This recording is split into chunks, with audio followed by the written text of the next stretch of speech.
Elon Musk किताबें पढ़ना पसंद करते हैं और इनसे कई काम की बातें उन्होंने अपने जीवन और बिजनेस में भी अप्लाई की हैं। बचपन में इलॉन मस्क दिन भर किताबें पढ़ते रहते, कई बार तो दिन में 10-10 घंटे।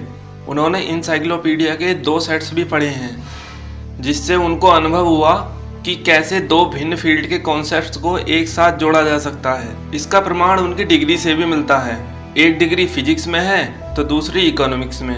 बचपन में इलॉन मस्क कॉमिक्स और साइंस फिक्शन भी पढ़ा करते थे।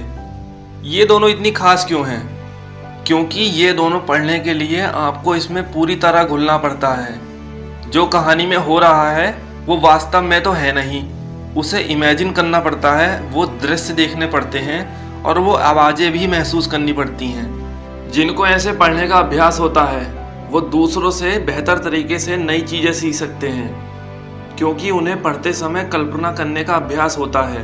इलॉन मस्क ने पहला क्रांतिकारी कदम X.com खोलकर उठाया। दरअसल इलॉन को बैंकिंग के बारे में कोई जानकारी नहीं थी। वो बस समझना चाहते थे कि बैंकिंग इंडस्ट्री काम कैसे करती है। फिर उन्होंने बैंकिंग मैनेजमेंट और इंडस्ट्री पर कई किताबें पढ़ डाली।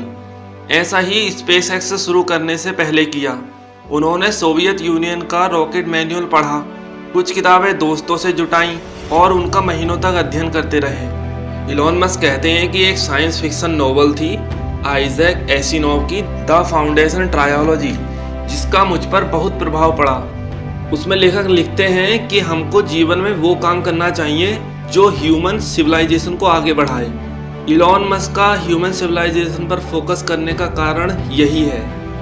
यही अप्रोच सभी स्टार्टअप फाउंडर्स को सिखाई जाती है कि आपको सिर्फ प्रॉब्लम सॉल्विंग प्रोडक्ट्स बनाने हैं। प्रॉब्लम सॉल्व करने मात्र की ज़रूरत है, पैसा अपने आप दौड़ कर आता है।